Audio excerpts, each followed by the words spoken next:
Rhinos are unique, having a prehistoric history dating back to 55 million years ago.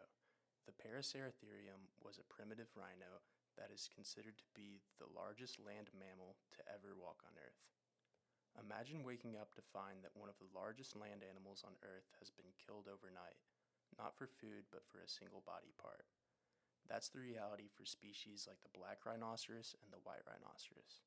Over the past century, rhino populations have declined dramatically, with poaching becoming one of the biggest threats to their survival. An article written by Bradley Anderson, the regional manager of the East African Office of African Center for Strategic Studies, and Johan Joost, the commanding officer for special projects in the South African National Park Service, explains the severity of this problem by saying, "This is not just a wildlife poaching problem, but a part of a global illicit trafficking network that is empowering violent groups and co-opting some elements of Africa's security sector." This quote from their 2014 publication reflects a deeper connection between human economies, global markets, and environmental decline. It also forces us to ask difficult questions. Who benefits from conservation? Who pays the cost? And what responsibilities do we have to protect the species that cannot protect themselves? To understand the crisis, we first need to look at what's fueling it. Even though rhino horn is made of keratin, the same substance as human hair and nails, it is still widely believed to have healing properties in some markets. Rhinos are primarily killed for their horns. The medicinal use of rhino horn in Asia is a major driver of poaching and illegal trade. A research paper published in 2021 by conservation specialists in Australia found the spread of how rhino horns were used in China, ranging from treating a stroke to most commonly being used to dispel heat. And outside the illegal medical field, the quantity of rhino horns detained for illegal markets was calculated using known poaching incidents, thefts, and irregular acquisitions. According to research conducted for Pachyderm Journal, whose primary focus is African elephant and African and Asian rhino conservation and management in the wild, the devastating poaching of the last remaining northern white rhino populations was influenced by proximity to an international border, military conflict, and political instability. But focusing only on consumers ignores another key part of the issue: local communities. Many poachers are not career criminals, but individuals facing poverty, unemployment, and limited access to resources. South Africa has by far the largest population of rhinos in the world and is one of the main players for rhino conservation. According to the Save the Rhino campaign, from 2007 to 2014, the country experienced an exponential rise in rhino poaching, a growth of more than 9,000%. Recent research published in 2021 from the Department of Wildlife Ecology and Conservation at the University of Florida describes how poaching is directly and indirectly driving major population declines in white rhinos, threatening long-term survival. Their research was conducted in Kruger National Park in South Africa, where 49% of South Africa's rhino population existed in 2015. They looked at pre-existing census data to find that a steadily declining rhino population followed the increase in poaching rates around 2007 and 2008. They also predict a further 35% decline by 2030. An award-winning South African investigative journalist named Julian Rademeyer reported on how the illegal trade of rhino horns is intertwined with profit-driven systems that exploit both wildlife and vulnerable communities. When asked what draws people into poaching, he explained how a horn is worth more than gold, cocaine, or heroin on the black market. You have poachers from Mozambique, South Africa, that live in villages around Kruger National Park where there aren't many employment opportunities, making it hard opportunity to pass up on. Generally, on the black market, a rhino horn can sell anywhere from $30,000 to $60,000 per kilogram. Both white and black rhinos have two horns on their snout, with the front horn being larger. A white rhino's larger horn can average about 35 inches and can go up to 59 inches and weigh about 4 kilograms. A black rhino is smaller, averaging 20 to 55 inches in length and between 1.5 and 3 kilograms in weight for their larger horn. Yes, Poaching is a critical threat for native rhino populations, but at the same time, weak governance, corruption, and limited law enforcement resources allow trafficking networks to operate across borders with relatively low risk. In war zones riddled with political instability and corruption, rhinos have less protection and poachers often take advantage of this. Conservationists across organizations have started calling for stronger laws to deter popular wildlife crimes. Globally, we generally do not see wildlife crimes being taken as seriously as drug smuggling or human trafficking, which is encouraging for poachers to continue as they please.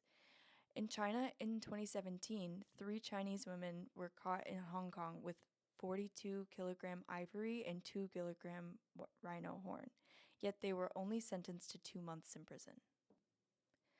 In other areas, there have been attempts to protect rhinos and elephants, though the stricter militarization impacts local communities and reinforces instability.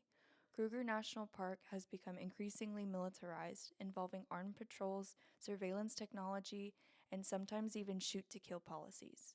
This is called green militarization, according to the United Nations Office on Drugs and Crime. These initiatives are led by security professionals, often linked to human rights violations and the abuse of local communities. Even though stricter surveillance can protect animals in the short term, these tactics encourage violence and don't address why people are poaching in the first place. Communities living near a protected area may also face restricted access to land and resources they have relied on for generations. The rhinos in these areas can also give a sense of unity and community cohesion. For many indigenous and local communities, rhinos are significant culturally. Conservation helps preserve these cultural ties by maintaining the populations of these animals, which are often featured in local folklore, rituals, and traditions. Rhinos also play a critical ecological role. As large grazers, they help shape and maintain grassland ecosystems, which in turn support many other species. Because of this, they are often considered a keystone species, meaning their presence has a disproportionately large impact on the environment. They are considered to be ecosystem engineers by shaping vegetation, dispersing seeds through vast amounts of dung, and creating watering holes, supporting other wildlife species. When rhino populations decline, these ecosystems can become unbalanced, affecting biodiversity and even local livelihoods depending on the healthy land. So, we're faced with a complex dilemma. How do we protect endangered species without harming the people who live alongside them? And more broadly, is it ethical to prioritize wildlife conservation if it comes at the expense of human livelihoods? These questions highlight that conservation is not just scientific, it's also deeply social, political, and ethical. So, what solutions can address both the environmental and human sides of the issue? One promising solution is community-based conservation. This approach focuses on involving local communities directly in the conservation efforts and ensuring they benefit from protecting wildlife. For example, ecotourism can provide jobs, income, and infrastructure, giving communities a financial incentive to preserve rhino populations rather than exploit them. When people see tangible benefits, conservation becomes a shared goal rather than an external pressure. Another key solution is reducing global demand. While the market for illegal wildlife goods is global, including the United States and Europe, it is the growing numbers of middle and upper class consumers in Asia that have fed the exponential jump in prices for ivory and horn. Education campaigns are also important, especially in consumer countries, to challenge misconceptions about rhino horn and reduce its cultural demand. Other activists have proposed the idea of dehorning the rhinos before poachers can get to them, although this is not a foolproof plan and requires repeated intervention. However, some experts have proposed more controversial strategies, such as legalizing and regulating rhino horn trade. The idea is that a controlled legal market could reduce black market activity by lowering prices and removing incentives for illegal poaching. But critics argue that this could actually increase demand and make enforcement even more difficult. Is farming rhinos for their horns a sustainable solution? Rhino farming is a controversial issue with ethical and practical challenges.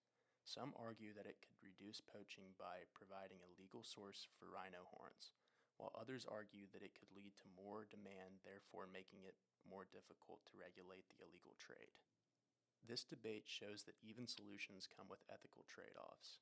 Ultimately, solving rhino poaching requires a balanced approach, one that considers ecological sustainability, economic realities, and social justice. Because protecting rhinos isn't just about saving a species, it's about building a more sustainable and equitable relationship between humans and the natural world. And the choices we make now will determine whether future generations inherit a world where rhinos still exist or only learn about them in history books.